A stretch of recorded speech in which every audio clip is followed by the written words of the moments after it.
स्वागत है दोस्तों एक बार फिर से अमेरिका में आपका स्वागत है। अरे हिंदी में भी लिखा है। अभी 6:30 बजे हैं और 6:30 बजे वाशिंगटन डीसी मेरे को सुनसान लग रहा है। अमेरिका का झंडा लहरा रहा है सामने। I don't like Nicaragua country, I hate Nicaragua. You told me that day also.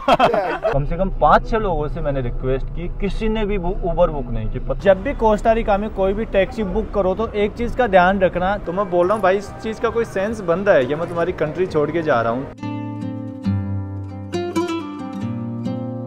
Good morning guys, स्वागत है एक और नए वीडियो में आप सब लोगों का। Central American country Costa Rica के एक छोटे से शहर लिबेरिया से। लिबेरिया में आज मेरा तीसरा या चौथा दिन है। आप लोगों ने पिछला वीडियो देखा होगा, मैं गया था निकारागुआ, गया था, जाने की कोशिश कर रहा था, लेकिन निकारागुआ ने मेरे को एंट्री दी नहीं। पता नहीं निकारागुआ को इंडियन से इतनी क्या चिढ़ है, स्पेशली इंडियन से ही। वहाँ पे बहुत सारे लोग थे, बहुत सारे लोग, सभी लोगों को एंट्री दी, केवल मुझे छोड़ के, और मुझे साइड में खड़ा कर दिया था। आप लोगों ने देखा ही होगा, मैंने पिछले वीडियो में बताया था 7 लोगों का ग्रुप था हमारा। उसमें 2 जर्मनी के थे, 4 थे कनाडा के और 1 मैं था। सभी को एंट्री दी और सभी को नहीं यार, वहाँ पे बहुत लंबी चौड़ी लाइन थी। चलो सवाल जवाब कर रहे थे, लेकिन किसी को ऐसा नहीं कि साइड में ले गए हो और एंट्री नहीं दी हो। ऐसा नहीं किया किसी के साथ भी, केवल मेरे साथ किया। 2 घंटे तक मेरे को साइड में बिठा के रखा और फिर लास्ट में बोलते हैं कि हम तुम्हें एंट्री नहीं दे सकते हमारी कंट्री में। पता नहीं स्पेशली इंडियन से क्या चिढ़ है उनको। आप लोगों ने पहले भी देखा होगा, जब मैं ऊपर से यूएसए से नीचे की तरफ आ रहा था तो मैंने होंडुरास से भी ट्राई किया था निकारागुआ में एंट्री होने की। मैं यही सोच रहा था कि मैं यूएसए से कोलंबिया तक सारी कंट्रीज निपटा लूंगा एक रो में, लेकिन ऐसा नहीं हो पाया। होंडुरास से मुझे एंट्री मिली नहीं, फिर मैं चला गया कोलंबिया, कोलंबिया से आया पनामा, पनामा से कोस्टा रिका, फिर कोस्टा रिका से वापस से ट्राई किया, लेकिन बात नहीं बनी। पैसा वेस्ट हुआ, टाइम वेस्ट हुआ। 2 बार ट्राई किया, दोनों बार में एंट्री नहीं दी। अब वो बीच में रह गई। आप लोग देखो यार, बीच में एक कंट्री रह गई निकारागुआ। मेरी ऊपर की सारी कंट्री हो गई, नीचे की सारी कंट्री हो गई। तो मुझे लगता नहीं है कि मैं वापस निकारागुआ के लिए आऊँगा। ये मेरा हॉस्टल था लिबेरिया शहर में, पूरा विड़ा हॉस्टल। यहाँ पे वैसे तो मैं 1 नाइट के लिए आया था, लेकिन यहाँ पे मुझे 3-4 नाइट स्पेंड करनी पड़ गई। और यहाँ पे सिक्योरिटी तो खैर इन लोगों ने अच्छी खासी कर रखी हॉस्टल के बाहर। और उधर एक और हॉस्टल है, यहाँ पे 2 ही हॉस्टल हैं। अभी अपना ट्रिप समाप्ति की ओर है। आज हम लोग जा रहे हैं कोस्टा रिका की कैपिटल सैन होसे। फिर कल सुबह अपनी 10 बजे फ्लाइट है कोस्टा रिका की कैपिटल सैन होसे से यूएसए के लिए, वाशिंगटन डीसी के लिए। तो ये यहाँ से लिबेरिया से लेके यूएसए तक का एक ही व्लॉग होने वाला है, और इसमें आप लोगों को दिखाऊंगा थोड़ा सा कोस्टा रिका और थोड़ा सा यूएसए। लिबेरिया शहर ऐसा है, छोटा सा शहर है लिबेरिया, कोई खास ज़्यादा बड़ा शहर नहीं है। ये ट्रक देखो, यहाँ पे ट्रक अलग होते हैं। जो ट्रक है ना, उनका आगे से मुंह अलग ही होता है यहाँ पे। ये है हॉस्टल और ये था मेरा डॉर्मेट्री बेड यहाँ पे, इसमें रुका हुआ था। अरे सारे खाली कर गए भाई, कोई नहीं है यहाँ पे, केवल मैं अकेला बंदा बचा हूँ इसमें। और यहाँ पे देखो, जो भी कंट्री से आते हो ना, बेलारूस, वो अपनी कंट्री का मैप और अपना नाम लिख के जाते हैं, अपनी कंट्री का नाम लिख के जाते हैं। ये आइडिया है ना, ये आंटी का ही आइडिया है जो यहाँ पे मालकिन है उसी का। अफ्रीका, ट्यूनीशिया, स्लोवाकिया, यहाँ पे कोई इंडिया से आया है, नीला नाम की शायद कोई लड़की है या लड़का, वो इंडिया से आया होगा, तो उसने यहाँ पे अपना नाम और अपनी कंट्री का मैप लगाया है, बनाया है। ये अपना ट्रिप अब समाप्ति की ओर है। इस ट्रिप में हम लोगों ने घूमे हैं 2 कॉन्टिनेंट, 2 महाद्वीप और 9 कंट्री। हालांकि साउथ अमेरिका में हमने केवल एक ही कंट्री घूमी है, कोलंबिया। वापस से आएंगे साउथ अमेरिका के लिए, लेकिन नॉर्थ अमेरिका की हम लोगों ने घूमी है 8 कंट्रीज। निकारागुआ रह गई, निकारागुआ हो जाती तो 10 कंट्री हो जाती अपनी इस ट्रिप में। अच्छा ट्रिप रहा, मज़ा आया, लेकिन वही है कि जो लैटिन अमेरिका है ना, वहाँ पे आप लोगों को कल्चरल इतनी डाइवर्सिटी देखने को नहीं मिलेगी। पिछले 3 दिन से यहीं पे बैठ के झूला ही झूल रहा हूँ मैं। निकारागुआ वालों ने तो एंट्री दी नहीं मेरे को। शायद लिबेरिया सिटी मैंने पहले आप लोगों को दिखाई नहीं थी। ये है लिबेरिया सिटी, जो कि कोई खास ज़्यादा बड़ा टाउन नहीं है, बहुत छोटा सा टाउन है। ऐसे यहाँ पे छोटी छोटी गलियाँ हैं, ऐसे छोटे छोटे घर है यहाँ पे, काफ़ी अच्छा है। लेकिन यहाँ पे बिल्कुल पीसफुल टाउन है, काफ़ी खूबसूरत टाउन है। जैसे ही टाउन से थोड़ा सा बाहर जाओगे तो आप लोगों को बिल्कुल नेचुरल चीज़ें देखने को मिलेगी। बहुत खूबसूरत टाउन था। तो चलो अब इस सिटी को बोलते हैं बाय बाय। थोड़ा सा आगे चलते हैं, एक रेस्टोरेंट है, वहाँ से खाना खाएंगे और फिर वहाँ पे बस स्टैंड है, वहाँ से बस लेके हम लोग चल देंगे सैन होसे के लिए। अब तक मैंने जितने भी ट्रिप किए हैं उनमें से 2nd लॉन्गेस्ट ट्रिप है ये मेरा, 70 डेज का। बाकी मैंने 70 डेज से ऊपर एक ही ट्रिप किया है, वो था मेरा 75 डेज का। सबसे लॉन्गेस्ट ट्रिप था मेरा वो। उसमें Ethiopia, Madagascar, Mauritius, Kenya, Tanzania, Zimbabwe, ये 4-5 कंट्रीज मैंने विजिट की थी। वो था 75 डेज का। आगे कोशिश करूंगा कि इससे भी लंबे ट्रिप करने की। ये आ गया है यहाँ का बस स्टैंड। तो अभी यहाँ पे रेस्टोरेंट है, यहाँ पे हम लोग चल के खाना खाएंगे। कोई नहीं बैठा पूरे रेस्टोरेंट में, मैं अकेला हूँ। जब से मैं लिबेरिया में आऊँ तब से इसी रेस्टोरेंट में खाना खा रहा हूँ मैं। ये देखो, इसमें चिकन हो गया, ये मैक्रोनी टाइप का, ये हो गया बीन्स हो गए, राइस, यहाँ पे मक्का की रोटी होती है, मक्का की रोटी, ये सैलेड हो गया। और यहाँ पे एक शरबत टाइप का कुछ पीने के लिए देते हैं, जो कि मैं पीता नहीं हूँ, थोड़ा बहुत टेस्ट करता हूँ मीठे के लिए। हालांकि इनका खाना टेस्टी था, मेरे को अच्छा लगा इनका खाना। ये खाना है 3,500 कोस्टा रिका कोलोन का। 3,500 कोस्टा रिका कोलोन वही 580 इंडिया के रुपए हो जाते हैं। खाना खा लिया है और यहाँ भी यार अभी मेरे को एक थोड़ी सी अजीब सी चीज़ देखने को मिली। एक बंदा था ये जो मेरे पीछे खाना खा रहा है ना, बताया वो मेरा झूठा खाना खाने लग गया आके, जो मेरा खाना बचा वो। तो मैंने बोला भाई तू इसको मत खा यार, मैं दूसरा दिला रहा हूँ तेरे को। मानना ही नहीं भाई, मेरी प्लेट लेके चला गया। हालांकि वो मैंने खूब कोशिश की लेकिन नहीं मानना, अभी वो झूठा खाना ही खा रहा है। तो मैं बोल रहा हूँ उसको एक खाना और दिला देता। बोला this one for you, okay okay go okay. मैंने उसको खूब बोला भाई झूठा खाना मत खा, लेकिन जो मेरी प्लेट थी ना उसको उठा के ले गया। फिर मैं उसको एक प्लेट खाना और दिला के आया हूँ। मुझे बड़ा बुरा लगा, मतलब बंदा झूठा खाना खाने लग गया मेरा आके यार, इतना भूखा था। हालांकि दिख तो अच्छा खासा रहा था, खट्टा खट्टा दिख रहा था, लेकिन यार वो झूठी प्लेट में ही आके खाने लग गया। तो फिर मेरे को बुरा सा लगा। फिर मैंने सोचा यार इसको एक प्लेट और दिला देते हैं, 500 रुपये में मेरा क्या ही जा रहा है। यह है लिबेरिया सिटी के कुछ मार्केट्स, लोकल मार्केट्स। इधर कपड़े बेचे जा रहे हैं। यहाँ पे एक तो सेंट्रल अमेरिका में क्या है कि बैग बहुत ज़्यादा बेचे जाते हैं, पता नहीं इसके पीछे क्या लॉजिक है, क्या रीजन है। बैग बहुत ज़्यादा बेचते हैं, हर दुकान में यहाँ पे बैग मिल जाएंगे। बैग और ऐसे चप्पल जूते, ऐसे छोटे छोटे मार्केट्स बहुत ज़्यादा मिलेंगे यहाँ पे। और सामने है दूसरा बस स्टैंड, वहाँ से। हाय, How are you, buddy? I'm good. What's going on over there? They did not allow me for Nicaragua, so I came back. Yeah, so I came back and tomorrow I'm going to USA. I told you. I don't like Nicaragua country. I hate Nicaragua. I told you. Yeah. Everybody. They have a rule. They don't like YouTubers. They don't like YouTubers. Not even a Nicaraguan, they kicked them out of their country. Oh really? Yeah, we follow a YouTuber. Yeah. And he got kicked out of his own country Okay. because they said no, because you're recording our government. They're very strict with their Dictatorship. He's Dictator. born in government. Dictator. Born in Nicaragua. Oh really? Yes. And they don't allow their people also. Let me take a picture with you too. Yeah, sure, sure. Wow. जब मैं Nicaragua जा रहा था ना, जिस दिन मेरे को ये भाई मिला था, and he told me that they will not allow you. You told me that day also. Yeah, I told you. Don't go to him. Okay. He's okay here in Costa Rica. You good here in Costa Rica. Costa Rica. I like Costa Rica. Yeah, everybody is. It's amazing, very beautiful country.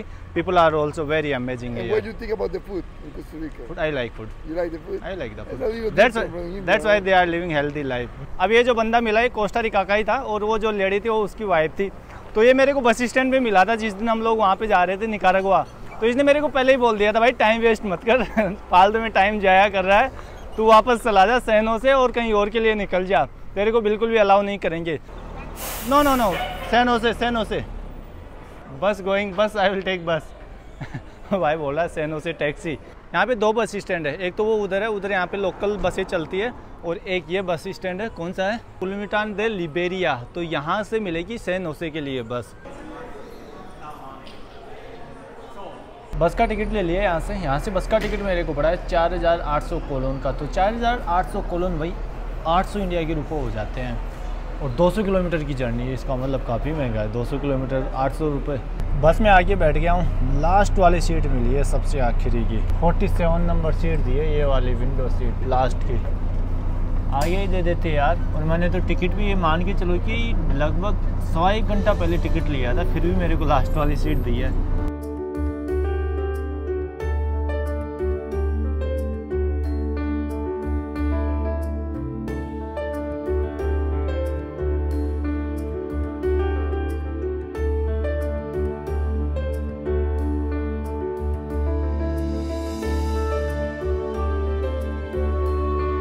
तो finally हम लोग सैनो से आगे पहुंच गए हैं। आज बहुत टाइम लग गया आने में, जाने में तो बहुत कम टाइम लगा था, आने में ये मान के चलो कि 6.5 घंटे लग गए। 13 किलोमीटर पार करने में बस को लग गया 1.5 घंटा। 13 किलोमीटर में इतना ज़्यादा ट्रैफिक था यहाँ पे सैनो से में शाम के टाइम पे।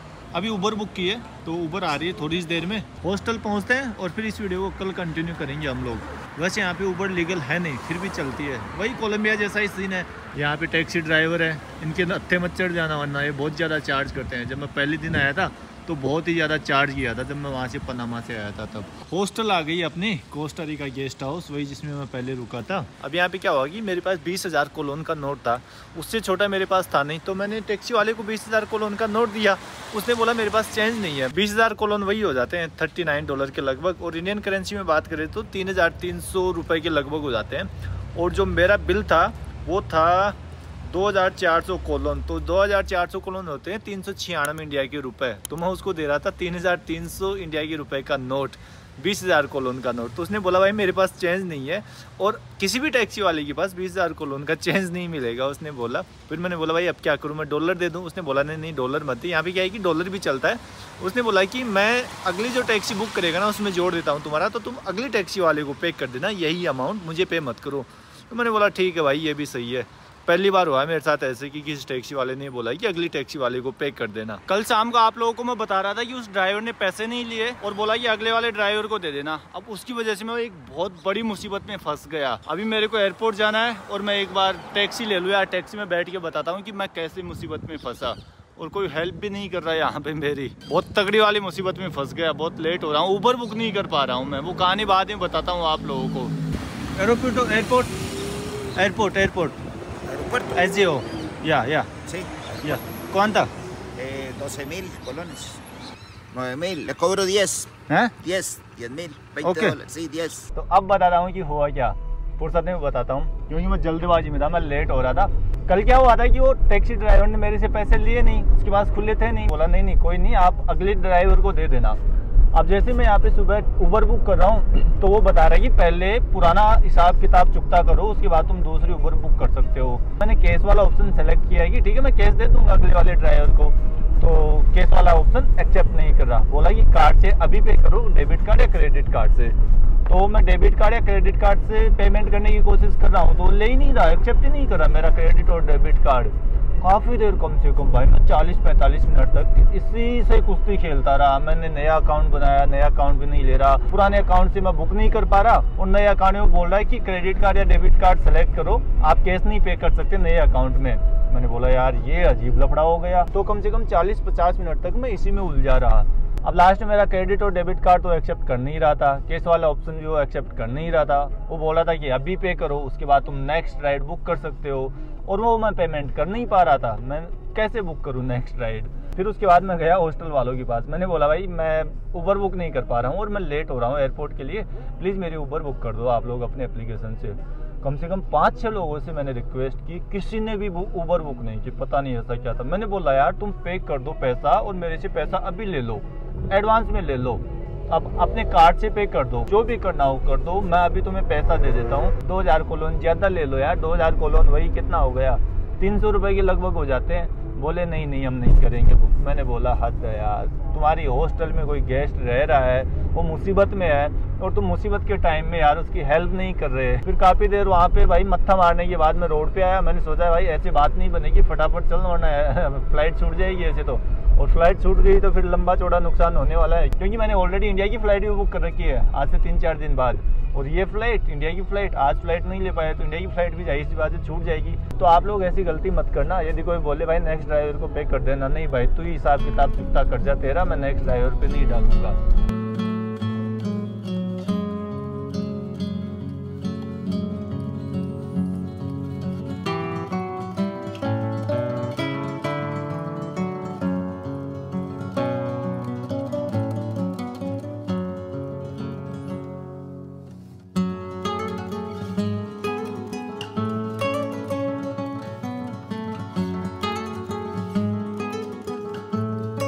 जब भी कोस्टा रिका में कोई भी टैक्सी बुक करो तो एक चीज़ का ध्यान रखना, चेंज ज़रूर रखना। मैंने उस भाई को 20,000 कॉलोनीज का नोट दिया है, 20,000 कॉलोनीज, उसको देने हैं 9,000। अब मेरे पास 9,000 चेंज है नहीं, उसको 20,000 का नोट दे दिया तो उसके पास 20,000 का भी चेंज नहीं है। मेरी एयरलाइन है south west airline. Boarding pass लेते हैं, घुसते ही साउथ वेस्ट एयरलाइन के काउंटर मिल गए मेरे को। यह है यहाँ का एयरपोर्ट, छोटा सा एयरपोर्ट है, ज़्यादा बड़ा एयरपोर्ट है नहीं। ये यहाँ के काउंटर हैं, ये साउथ वेस्ट का हो गया, उधर कुछ और एयरलाइंस के काउंटर मिल जाएंगे। मैं वहाँ पे सीधा काउंटर पे चला गया, उन्होंने बोला भाई वहाँ पे सेल्फ चेक इन करके आ पहले। तो अपनी है साउथ वेस्ट, पासपोर्ट स्कैन करना पड़ेगा पहले। कारवा हॉस्टल, अरे ये सारा का सारा आ गया जो भी मैंने डाला था ना, एड्रेस कारवा हॉस्टल DC। वाह भाई वाह, पूरा एड्रेस ले लिया था पहले से ही मेरे से कि अमेरिका में कहाँ रुकोगे, तो यहाँ पे सब कुछ आ गया था। US का वीज़ा भी स्कैन करवा रहे हैं मेरे से यहाँ पे। बोर्डिंग पास आ गया है फाइनली अपना। अच्छा दूसरा भी आ गया। अच्छा 2 बोर्डिंग पास है। यहाँ पे इस एयरलाइन का मेरे को ठीक लगा। एक्चुअली आपकी सारी डिटेल्स पहले ही ले लेते हैं। आपका पासपोर्ट नंबर, कहाँ पे आप किस होटल में ठहर रहे हो, आपका वीज़ा नंबर क्या है यूएसए का। और जैसे आप लोग यहाँ पे आओगे, जो सेल्फ चेक इन मशीनें होती है वहाँ पे अपना पासपोर्ट स्कैन करोगे तो सारी की सारी डिटेल्स आ जाएगी। फिर से यहाँ पे अपना पासपोर्ट स्कैन करवाते हैं और आपका वीज़ा स्कैन करवाते हैं। फिर आप लोगों को अपना जो बोर्डिंग पास होता है वो मिल जाएगा और काउंटर पे जाने की ज़रूरत नहीं है। यदि आप लोगों के पास चेक इन बैग है तो ये आप लोगों को काउंटर पे जाना पड़ेगा। नहीं, अपना जो सेल्फ चेक इन वाली मशीन है उससे सेल्फ चेक इन करो और सीधा इमिग्रेशन के लिए निकल जाओ। अब क्या है कि मेरे पास थोड़े बहुत यहाँ की लोकल करेंसी पड़ी है कॉलोनीज, तो वो मैं एक्सचेंज करवा लेता हूँ। मेरे पास है 15,000 कॉलोनीज। एक तो ये 10,000 का जो अभी टैक्सी वाले ने दिया था मेरे को, तो मैं सोच रहा हूँ 1,000 के 4 नोट या 5 नोट तो मैं रख लेता हूँ मेरे कलेक्शन के लिए। बाकी मैं 10,000 एक्सचेंज करवा लेता हूँ, डॉलर ले लेता हूँ। ये है 1,000 के नोट। यहाँ से 11,300 कॉलोनीज मैंने चेंज करवाए हैं। वैसे आज की ऑफिशियल रेट की बात करें तो $22 बनते हैं, लेकिन इसने मेरे को $19 दिए हैं, $3 कम दिए हैं। एयरपोर्ट पे होता है, चलो कोई ना, वो करेंसी अब मेरे कोई काम की भी नहीं थी। वैसे मैंने 4,000 कॉलोनीज रख लिए हैं, मतलब 1,000 के 4 नोट रख लिए यहाँ की लोकल करेंसी के मेरे कलेक्शन के लिए। इमिग्रेशन भी हो गया, सिक्योरिटी चेक इन भी हो गया। इमिग्रेशन में कुछ नहीं पूछा, बस मेरा पासपोर्ट लिया, बोर्डिंग पास लिया और स्टाम्प भी नहीं लगाते हैं, एग्जिट स्टाम्प भी नहीं लगाते हैं। पासपोर्ट भी स्कैन नहीं किया, मेरा बोर्डिंग पास स्कैन करता है और बोलता है ना यू कैन गो। अब मैं आ गया हूँ यहाँ के ड्यूटी फ्री एरिया में। यह है कोस्टा रिका की कैपिटल सैन होसे के इंटरनेशनल एयरपोर्ट का duty free area. Sitting arrangements ठीक ठाक कर रखे हैं इन लोगों ने यार, अच्छा लगे। सो भी सकता है बंदा रात को यहाँ पे।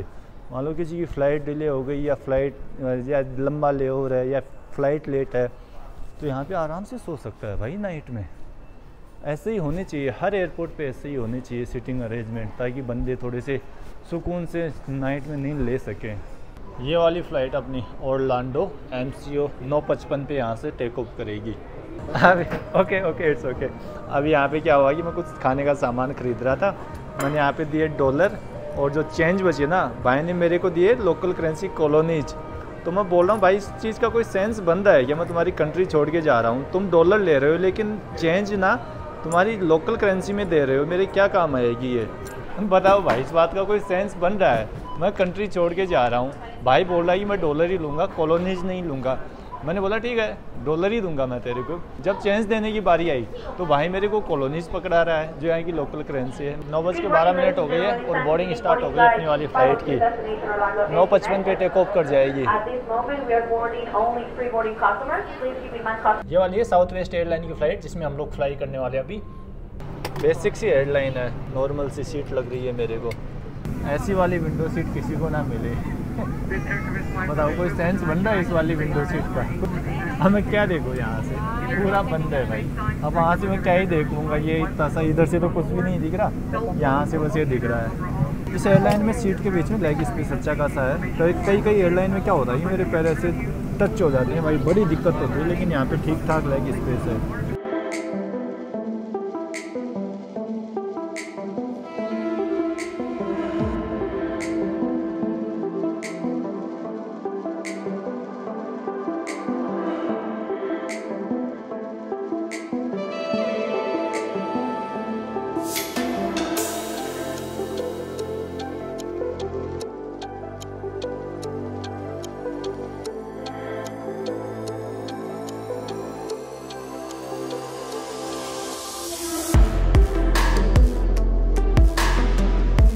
स्वागत है दोस्तों एक बार फिर से अमेरिका में। अमेरिका आने की खुशी अलग ही होती है यार। मैं दूसरी बार आया हूँ अमेरिका, लेकिन यहाँ पे आने की खुशी अलग ही है। अभी मैं हूँ ओरलांडो सिटी में नहीं, एयरपोर्ट पे हूँ और ये पड़ता है फ्लोरिडा स्टेट के अंदर।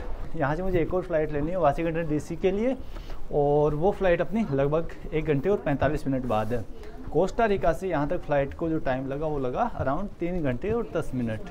जल्दी से मुझे इमिग्रेशन क्लियर करना है और बताता हूँ आप लोगों को इमिग्रेशन की क्या कहानी होती है, क्या सवाल जवाब करते हैं और भी जो भी है सब कुछ। US customs and border protection Orlando international airport. बिenvenidos यहाँ पे स्पेनिश में भी लिखा है, क्या बात है। आपका स्वागत है, अरे हिंदी में भी लिखा है आपका स्वागत है, क्या बात है, सही है यार। हिंदी में देख के अच्छा लगा, आपका स्वागत है। यह है ओरलांडो का इंटरनेशनल एयरपोर्ट। अभी टाइम हुआ है 2:05 और यहाँ पे 2:05 तो फ्लाइट के पहुँचने का टाइम था, लेकिन जो फ़्लाइट वो 15 मिनट पहले ही पहुँच गई थी।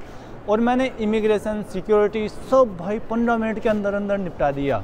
15 मिनट भी नहीं लगे मेरे को, 10 मिनट लगे इमिग्रेशन और सिक्योरिटी क्लियर करने में। अपना बोर्डिंग गेट नंबर है 121, तो 121 गेट पे चल के और फिर आप लोगों को बताता हूँ इमिग्रेशन की कहानी। 121 गेट नंबर किधर है? शायद मैं गलत साइड में आ गया हूँ। इधर तो 90 से 99 है, उधर कुछ नहीं है। इधर हो गया 70 to 79, इधर हो गया 80 से 89। 121 किधर है यार? उधर ही तो बता रहा था, बाहर देख रहा था। लंबा चलना पड़ेगा ऐसे लग रहा है 121 गेट नंबर के लिए। यहाँ से ट्रेन लेके चलना है। अभी तो 2 ट्रेन लेनी है मेरे को। 2 ट्रेन लेने के बाद फिर मैं पहुँचूँगा गेट नंबर 121 के लिए। ऐसी ट्रेन आएगी, कोई छोटी सी ट्रेन। 2:07 हो गई है और 3:45 पे वापस से अपनी फ़्लाइट टेक ऑफ करेगी। काफ़ी टाइम अभी। ट्रेन आ गई, ट्रेन फिर बाद में चल के बात करते हैं। ऐसी ट्रेन जाएगी। अच्छा, सीट तो है ही नहीं बैठने के लिए। अच्छा, पीछे बैठ सकते हैं। पीछे बैठ जाता हूँ और वीडियो भी बना ही दूँगा पीछे से।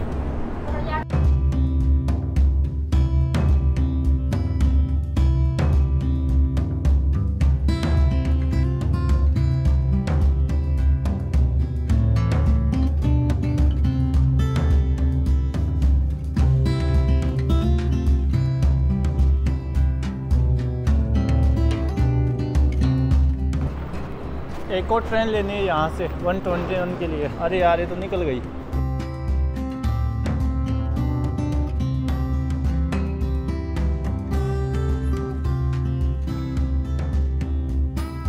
अब बताता हूँ आप लोगों को इमिग्रेशन की कहानी। तो जैसे मैंने उसको पासपोर्ट दिया, इमिग्रेशन ऑफिसर को पूछता है कहाँ से आ रहे हो, मैंने बोला कोस्टा रिका से। फिर पूछता है कि कहाँ, यहाँ पे कितने दिन रहेगा, ओरलैंडो जो शहर है यहाँ पे। मैंने बोला यहाँ पे नहीं रहूँगा, I have connecting flight for Washington DC। तो मुझे पूछता है वाशिंगटन DC कितने दिन रहेगा, मैंने बोला 3 दिन रहूँगा। फिर मुझे बोलता है कि क्या पर्पज़ ऑफ विजिट क्या है, मैंने बोला जस्ट ट्रैवल पर्पज़। और फिर मैंने बोला कि मैं कोस्टा रिका से आ रहा हूँ, कोस्टा रिका से इंडिया की कोई डायरेक्ट फ़्लाइट है नहीं, तो मैं ट्रांजिट ले रहा हूँ क्योंकि मुझे यहाँ पे 3-4 दिन रहना है। 3-4 दिन बाद मेरी फ़्लाइट इंडिया के लिए। फिर मुझे पूछता है what do you do for living, मैंने बोला भाई यूट्यूबर हूँ। मेरे को पासपोर्ट देता है और बोलता है enjoy your stay in America. ये मेरा 2nd टाइम है अमेरिका में। इस टाइम भी मैं उतना ही एक्साइटेड हूँ जितना एक्साइटेड मैं लास्ट टाइम था। यह है साउथ वेस्ट एयरलाइन। पहले तो मैंने इसका प्लेन पूरा दिखाया नहीं था, अब देख लो आप लोग आराम से। देखो वो ट्रेन आ रही है, उधर से ही आया था मैं, और इसी एयरलाइन की फ़्लाइट में वापस से वाशिंगटन DC जाने वाला हूँ। उधर भी एक साउथ वेस्ट एयरलाइन का प्लेन खड़ा है, इधर भी साउथ वेस्ट एयरलाइन का प्लेन खड़ा है, उधर अपना 121। पूरे एयरपोर्ट पे मुझे यहाँ पे साउथ वेस्ट एयरलाइन के प्लेन्स दिख रहे हैं। चल पड़ी ये वाली फ़्लाइट, टेक ऑफ करने वाली है थोड़ी सी देर में। अभी मैं जिस शहर में हूँ यहाँ से मायामी तो खैर सब नहीं सुना होगा, लेकिन ओरलैंडो का नाम बहुत कम लोगों ने सुना होगा। मायामी है जो यहाँ से ज़्यादा दूर नहीं है। मायामी और ओरलैंडो के बीच में मुझे लगता है कि 300-400 किलोमीटर का भी नहीं होगा मेरे हिसाब से। और यहाँ से जो क्यूबा कंट्री है वो भी कोई खास ज़्यादा दूर नहीं है। अब 3-4 दिन हम लोग अमेरिका रहेंगे, वाशिंगटन DC को एक्सप्लोर करेंगे। 3-4 वीडियो या 2-3 वीडियो आप लोगों को देखने को मिलेंगे और उसके बाद हम लोग 3-4 दिन बाद चल देंगे इंडिया के लिए। इस फ्लाइट में पता है मेरी सीट नंबर थी 38A, तो मैं काफ़ी देर से ढूंढ रहा था कि 38 कहाँ है। यहाँ पे टोटल सीट है ना 30 तक की है, 38 है ही नहीं, 30 तक की है। तो फिर मैंने इनसे पूछा कि इसमें तो 38A है ही नहीं, 38 नंबर सीट ही नहीं है, इसमें तो 30 तक की है। तो इन्होंने बोला ओपन सीट है, कहीं भी बैठ जाओ, जहाँ मर्जी आए ना वहाँ पे बैठ जाओ। पहली बार ऐसी फ्लाइट देखी है मैंने जिसमें ऐसा है कि जहाँ मर्जी आए वहीं बैठ जाओ। मे भी हो सकता है इसमें इतने पैसेंजर है नहीं तो इन लोगों ने प्लेन चेंज कर दिया होगा, मे भी यही हो सकता है, और तो क्या रीज़न हो सकता है। तो चलो टेक ऑफ करने वाली है अपनी फ़्लाइट वाशिंगटन DC के लिए, और 2 घंटे 10 मिनट की अपनी ये फ़्लाइट होने वाली है। शाम को 5:55 पे हम लोग पहुँच जाएंगे वाशिंगटन DC। तो मोस्ट प्रोबेबली 7-7:30 बजे तक मैं हॉस्टल पहुँच जाऊँगा। हॉस्टल मैंने ऑलरेडी बुक कर रखा है तो वहीं चल के बताऊँगा।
अभी मैं पहुंच गया हूँ वाशिंगटन डीसी, यहाँ का जो रेगान एयरपोर्ट है वहाँ पे। अब मुझे लेनी है मेरी हॉस्टल के लिए मेट्रो। यहाँ से मेरा हॉस्टल 9 किलोमीटर है, मेट्रो मिल जाएगी। अमेरिका का झंडा लहरा रहा है सामने, और यहाँ पे तो ठंड ज़बरदस्त है यार, ठंडी हवा चल रही है। ये है यहाँ का एयरपोर्ट। एयरपोर्ट कोई खास ज़्यादा बड़ा नहीं है, मुझे ऐसे लग रहा है और ठंडी के कपड़े लेने पड़ेंगे मेरे को। यहाँ पे ज़बरदस्त ठंड है। वैसे 3-4 दिन ही निकालने, ज़्यादा टाइम तो निकालना नहीं है।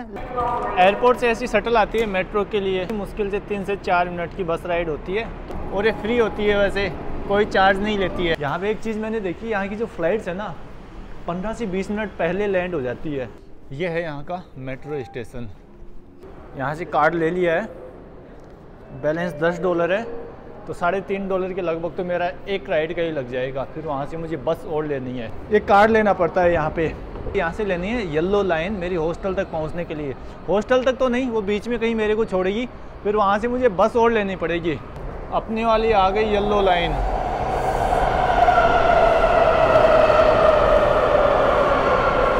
कहाँ पे ले जाके रुकेगा भाई? मैं सोच रहा था पीछे रुकेगा। पूरी मेट्रो खाली है, कहीं भी बैठो। $6.60 बचा है, $6.60 बचा है। मेट्रो स्टेशन से बाहर आ गए। ये था यहाँ का मेट्रो स्टेशन, और पहली झलक कुछ ऐसी है वाशिंगटन डीसी की। हालांकि ये पहली झलक दूसरी बार की है, पहले हम लोग वाशिंगटन डीसी एक बार आ चुके हैं, तो ये अपना दूसरी बार है वाशिंगटन डीसी में। अभी 6:30 बजे हैं, और 6:30 बजे वाशिंगटन डीसी मेरे को सुनसान लग रहा है भाई। इतना सुनसान 6:30 बजे, सारी की सारी गलियाँ सुनसान पड़ी है, कोई भी नहीं दिख रहा है। यहाँ की सड़कों पे देखो, बिल्कुल सुनसान पड़ा है 6:30 बजे। ठंडी लग रही है ज़बरदस्त वाली हाथों को। गुड मॉर्निंग गाइज, आज अपना दूसरा दिन है अमेरिका में, दूसरे ट्रिप का दूसरा दिन। कल आप लोगों ने देखा था कि मैं आ गया था कोस्टा रिका से अमेरिका, और कल तो मैं इस वीडियो को ख़त्म नहीं कर पाया था। अब हम लोग इस वीडियो को ख़त्म करते हैं, और आज मैं जा रहा हूँ यहाँ पे वाशिंगटन डीसी को एक्सप्लोर करने। अभी मैं हूँ अमेरिका की कैपिटल वाशिंगटन डीसी में। ये वो जगह है जहाँ पे मैं ठहरा हुआ हूँ। ये वाली मेरी हॉस्टल है। यहाँ पे हॉस्टल का मैं लगभग 3,200 इंडिया की रुपये पे कर रहा हूँ, 3,200 या 3,250। और जिस स्ट्रीट में मैं ठहरा हुआ हूँ वो वाली स्ट्रीट भी कुछ ऐसी है, अच्छी खासी है। अभी यहाँ पे सुबह के 10 बजे हैं, इंडिया की बात करें तो इंडिया में शाम के 8:30 बजे हैं नाइट के। तो अब इस वीडियो को तो यहीं खत्म करते हैं। आई होप कि ये वाला वीडियो आप लोगों को पसंद आया होगा। पसंद आया हो तो अपने चैनल को सब्सक्राइब करें, लाइक करें, कमेंट करें। मिलते हैं बहुत जल्द एक नए वीडियो में। Till then bye bye, take care.